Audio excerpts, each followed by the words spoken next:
buy these Yu-Gi-Oh cards before they skyrocket in price. Bro, it feels really weird that might be potentially the very last time I do that. Oh, even got the thing. It's time to come back to old reliable, chat.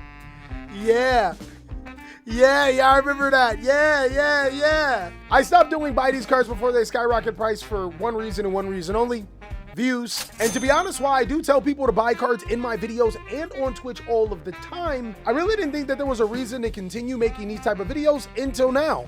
We have to give it a proper send-off. So today, unless this video does some crazy numbers, guys, this is gonna be the very last buy these cards before they skyrocket in price. I got a list and I got some cards that you guys should be picking up. Let's go ahead and jump on in. All right, chat, here we are. You guys are here. What should we be buying? Cali making cards skyrocket in price. This whole time that I have not made a single video, and all of the cards that I have told you guys to skyrocket in price has skyrocketed in price. Y'all still gonna say I hate it here. Which is Strike, buy out all copies of Snatch Steel, Centurion Core. Okay, all right. So a lot of people are getting into the Yu-Gi-Oh game and wondering what cards should you be picking up. I'm gonna go ahead and first start off by saying the Legendary Collection, Rarity Collection set. Now I ain't gonna lie, I did tell y'all to buy these mofos a long time ago. Effect Veilers, Infinite Impermanences, Nibiru's, all of those, pick them up. And the reason why I'm telling you guys to pick these cards up while they are at a good price is because the Rarity Collection won't exist forever. A couple of years down the line, these cards will be expensive again in every single rarity. I would tell you to pick up the rarity that you like. I like the Prismatic Collector rare, but I also like the Ultimate rare and the Secret rare and even the Ultra rare on some cards. I'm just picking up everything. Of course, guys, if you are a budget player, seriously, pick up those cards that you need as soon as possible before it is too late. The prices are already starting to go up. I would also tell you to pick up all of the quarter century rares that you can.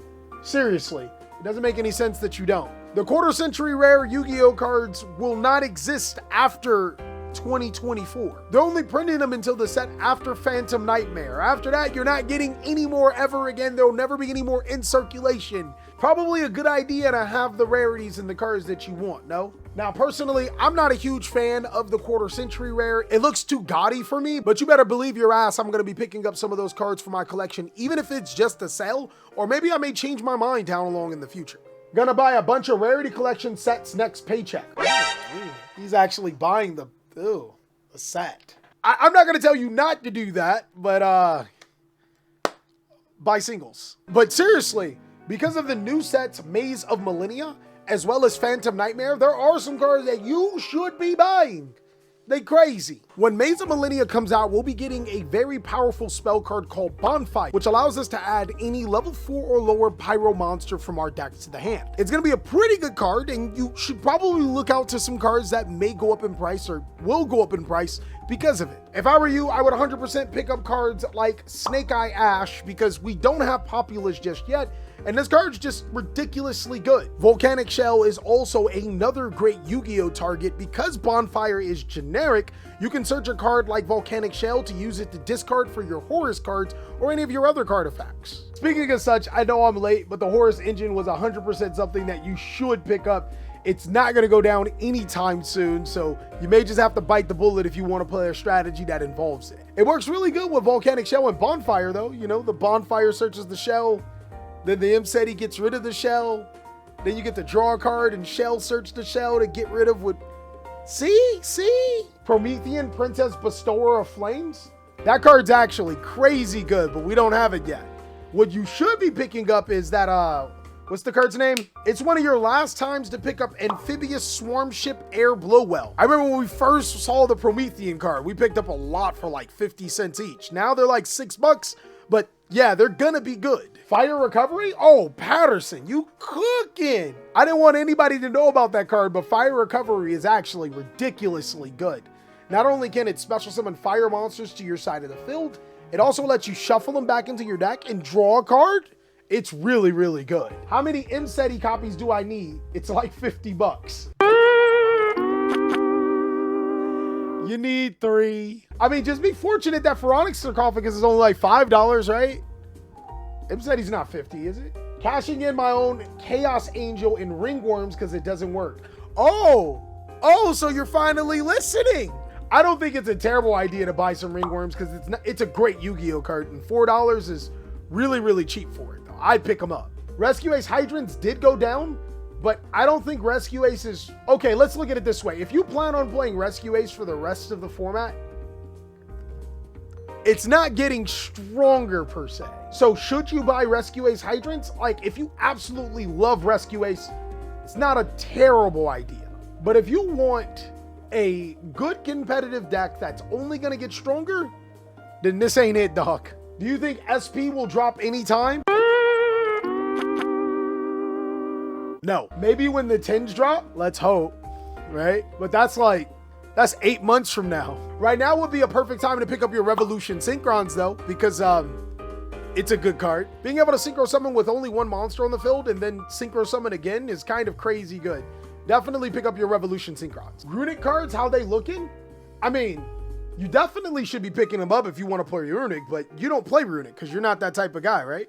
I can see Tier going back into Revolution Synchron and tuning for the mills. That might actually have to be a thing for them. I just think Revolution Synchron is a really good card, period. And if you plan on getting your Runic cards, picking up Revolution Synchron and your Generator cards would probably be your best bet. Because Generator is actually a good deck with World Legacy Monstrosity. If we're going to see some play in this format, I think it'll be pretty good with Generators. But speaking of such, some cards that I really think that you guys should start picking up right now is the rarity that you want of cards of Ghost Spell and DD Crow. These cards are going to be crazy in the upcoming format. There's going to be so many decks that revolve around the graveyard. Being able to use these cards to be able to stop them is going to be huge. And keep in mind, Ghost Spell can hit some really good cards. It can not only hit cards like Big Welcome, it can also hit Wanted, Seeker of the Sinful Spoil. Let that sink in. Those are two really powerful cards. Bell and Crow against Lab is going to be so good. Bell is going to be, yeah, it's going to be crazy. Evil Sword Lars will also be making a presence in the next format. It's a rank 6 monster that can negate cards on the field. Because of the fire support, evils are actually a lot better. What about the ritual support for the Silent Force deck? Oh yeah, duh, you're not wrong. Pre-preparation of rites is definitely something that you need for that.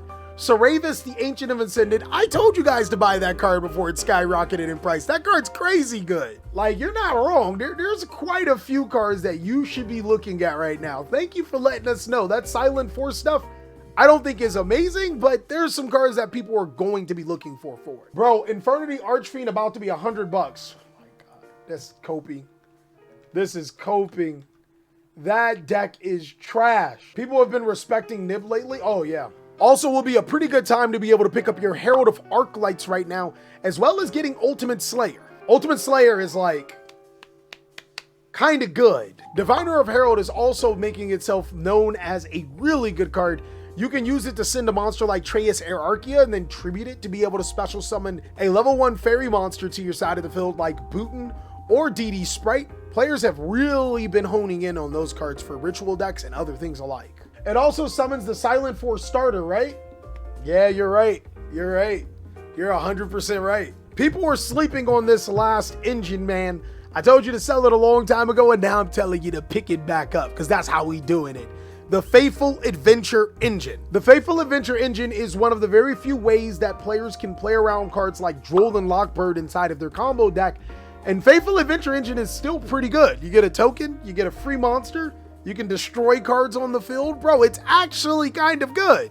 It's also ridiculously cheap because nobody's paying attention to it. So I would consider picking up the Faithful Adventure Engine if you have the opportunity. And lastly, I'm never going to give up on this card, guys. I think that it's the best card in the game. World Sea Dragon Zealantis. World Sea Dragon Zealantis only seems even stronger when fire decks come out, because if you can lock yourself to a different attribute, you can get rid of your opponent's entire board and never give it back. What is Zealantis anyways? It gotta be cheap, right? $3? 25 cents? Yeah, dog, that's definitely it. Hello, I just want to let everyone know that you are all amazing and beautiful people that deserve all the love and happiness and appreciation. That's dope. That's dope. I think that's the perfect way to end the video. It's true. And that's all that I have for the cards that you should buy before they skyrocket in price. It has been a crazy year of doing these type of videos. Of course, if you want to see more amazing content that you already know what to do, be sure to check out these other videos as I'll be giving you even more stuff that you should be looking into. And I'll catch you on the next one.